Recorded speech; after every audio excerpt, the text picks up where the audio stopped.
Hey there everybody, it's Chris and Charlie back tonight to show you a set of coasters. I don't know if you can see Charlie over there on the corner, but I think he's going to supervise tonight.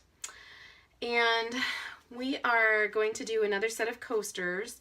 I really liked how the one set did, that was poured with the Payne's Gray and silver and white. So I'm kind of curious to try a different color scheme with that and kind of experiment a little bit with running my finger or a stick through the puddles once I get those poured. So this is going to be another puddle pour. So tonight I'm using the Artist Loft White with my pouring medium, and I've thinned it down a little bit with some water so that it pours some nice little puddles on our coasters.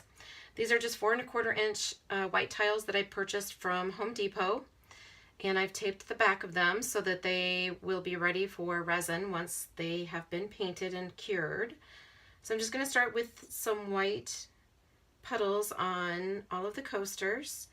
And then the other colors that I'm using tonight are basic black, and that's also Artist Loft paint as well. And it's been thinned down with water as well as mixed with my pouring medium. So just going to go ahead and add some black dots as well to the coasters. I think my black is a little bit thinner than the white, but that's okay. We're just going to go with it as Charlie looks on and makes sure that I'm doing everything properly. So looking good so far, Charlie? Do you like it, Charlie? Do you approve of the colors? So the other color that I'm using tonight is the Deep Violet. That's from Liquitex Basics.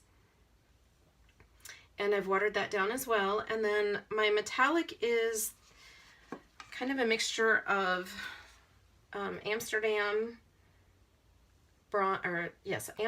pewter, I believe it is, and it has the metallic gold glitter paint from Rust-Oleum. And then I mixed in a little bit of the Liquitex Basics gold as well, because I felt like it was a little bit too, it just didn't feel bright enough to me. So it's kind of a mixture of a couple of different paints. And so this is my gold, and I'm hoping that with the metallic in there, it'll have some nice sparkle to it. And just randomly pouring puddles into my paints here. I try to do at least 4 colors or 4 puddles for each, or 4 layers of paint, excuse me, to each puddle. I think that that's kind of a nice mixture, and it gives it a little bit more contrast and makes it a little bit more interesting. And it really doesn't matter how you layer it. Honestly, I think it kind of all melds together anyway. So right now I'm just trying to make sure that I have 3 puddles, or 3 layers in each puddle. And that should have gone into the black, but that's okay. And you can see that my paint is starting to kind of drip over the sides, which is good. That means we've got plenty of paint on here. And I'm just going to go back and add in a little bit of purple to this puddle that didn't have any in it yet. And I do like to stop on different colors on my top layers. So I don't, like with that top left one, it has purple showing on all 4 puddles, and I don't want to leave it that way. So I will go back and add yet another color into that puddle, because I do want different colors showing on the top.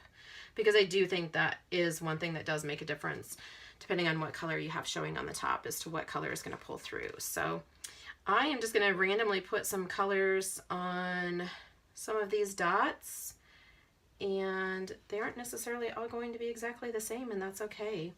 But this way at least we have colors showing in different,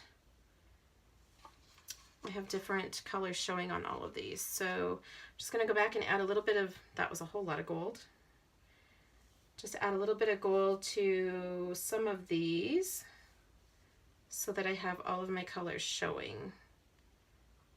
All right, I think that's a pretty good mixture. You can see that they're kind of running off. This one is really covered nicely.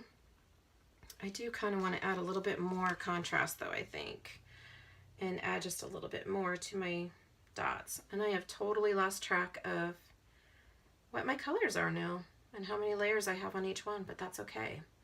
Sometimes you just kind of have to go with it. And I've got a lot of black shown on this one over here. So I'm just going to come back and we'll add just a little bit of white on this one and a little bit of white on this one.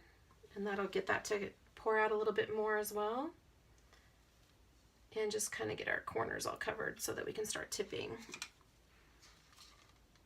And really just play with it.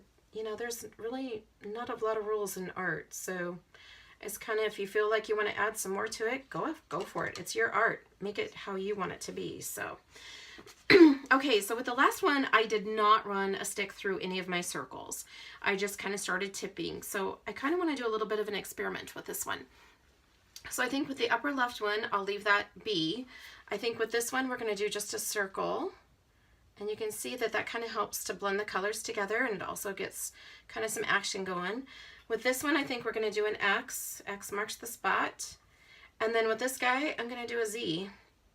And I'm kind of curious to see if it makes a difference how they turn out, and if it makes a difference on how the colors run, if they stay within those lines or if they do something totally different. So I'm going to start with this guy up here that did not have any lines running through it. Just going to pick it up, and we're just going to tilt it. I do like to do kind of some severe tilting when I do puddle pours like this, because I think it looks a little bit neater and kind of gets the colors going. And I apologize that you're not able to see completely what I'm doing, but I'm just going to pull this back down and get some of that color down here so they don't have all that white showing. And you can see that my corner, oops, my corner did not cover up here. So I'm just going to take the paint that I have on my fingers and touch that up a little bit and just make sure that all my corners are covered. And that's looking pretty good. All right, and then we're going to go to the O and see what that's going to do for us. Once again, going to tilt, try to get those corners covered and pull it back and see what happens there. Honestly, I don't really see a whole lot of difference between the one that we didn't do anything with. So that's kind of interesting. Kind of makes me wonder if you really do need to put lines through it or if you could just tip it the way it is. All right, let's try the X and see, maybe we'll try to keep our lines and just go corner to corner and see if that keeps a little bit more of our line intact. Maybe that's the trick. Although I don't think that necessarily made that much of a difference either. Although that one's really neat. It's got a lot more lines through it than the other one did, doesn't it? It's got some really cool veining going through it. All right, and now for the Z. So I'm just going to tip, kind of do a little bit of a circular motion with this one, making sure all of the corners are covered. I do like the colors. I think they're quite pretty. And they should have a lot of nice sparkle with that gold in there. All right. So there we go. I don't know that it really made that much of a difference to put lines through them or not. I really don't see a huge difference. I mean, I think the one that we did the X through has some finer lines veining through it, as well as the Z. The O doesn't really seem to look very much different to me than the first left one does, but I really do like the colors. I think the colors are quite beautiful. I thought that maybe the deep violet would be a nice way to go with the gold. So, all right, so there we have it, another set of coasters and kind of a unique way to do a puddle pour. So I hope you enjoyed. Please like and subscribe, and please let me know if you have any questions. Thanks again.